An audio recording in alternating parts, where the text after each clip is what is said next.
The coffee lady who changed a billionaire CEO's life forever. Where are you watching from?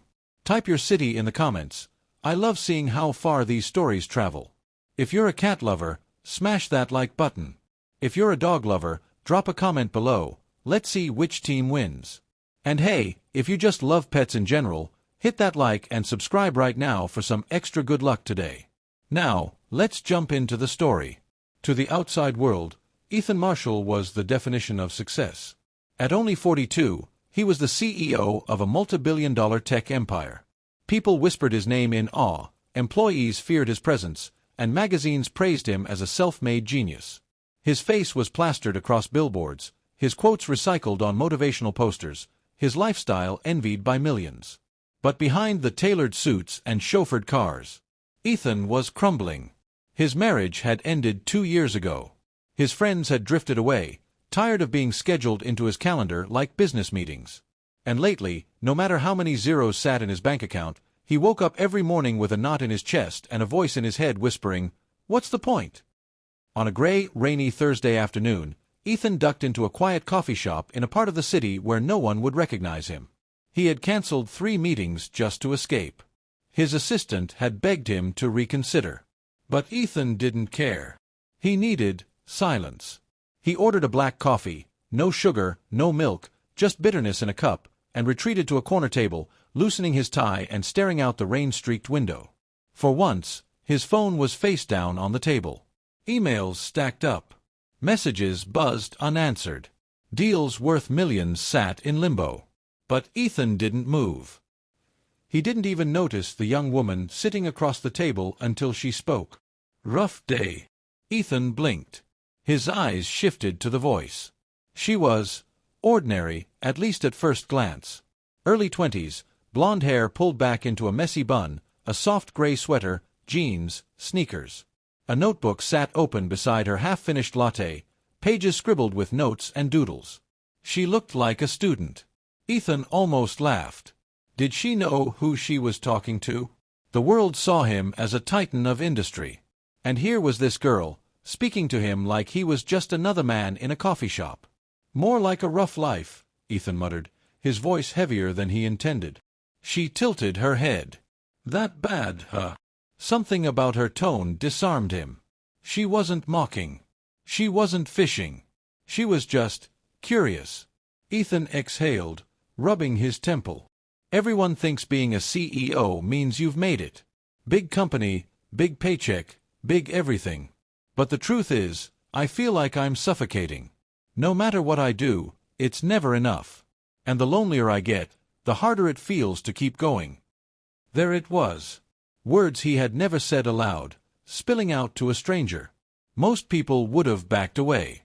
But not her. She closed her notebook, rested her chin on her hand, and looked at him like she actually saw him. "You know," she said gently, "it sounds like you've been living everyone else's dream. The money, the power, the image.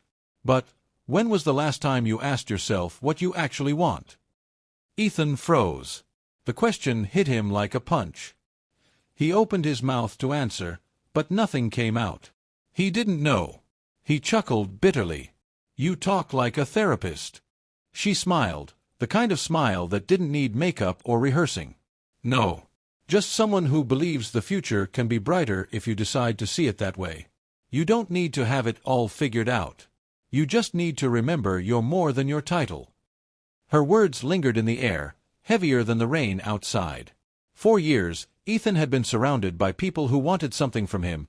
Investors, employees, even family. Everyone needed the CEO. No one cared about the man. But here was this stranger, this coffee shop girl, asking nothing and giving him something priceless: perspective. He found himself chuckling again, but this time, it wasn't hollow. "You sound like you've got life all figured out." She shook her head. "Not even close. But I know that when everything feels like it's crumbling, sometimes it only takes one choice, one shift, to remind you that the story isn't over."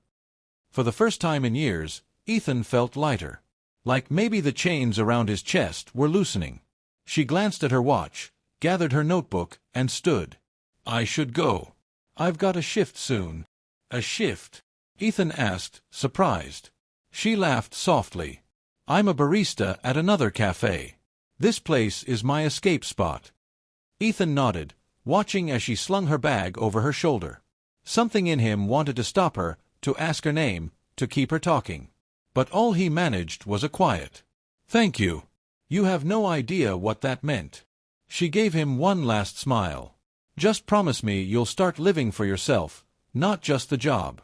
That's where happiness begins." And then she was gone, disappearing into the rain like she'd never been there. But Ethan knew she had been. Because she had left something behind: hope. The next morning, Ethan didn't just wake up to run a company. He woke up ready to live.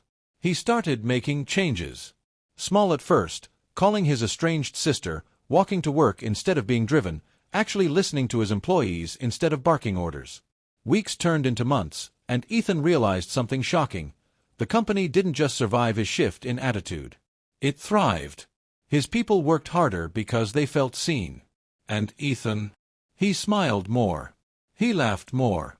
He even picked up painting again, something he hadn't done since college. All because a coffee shop stranger reminded him that he was more than a CEO. The world saw Ethan Marshall as a billionaire success story. But Ethan knew the truth. The real success was remembering how to live again. And it all started with one question from a girl in a coffee shop: what do you actually want? Because sometimes, salvation doesn't come from power, or money, or even yourself. Sometimes, it comes from the kindness of a stranger who sees you when you're invisible to the rest of the world. Moral of the story: no matter how powerful, rich, or accomplished someone seems, they might be carrying battles no one else sees. A simple conversation, a moment of kindness, or a fresh perspective can change, or even save, a life.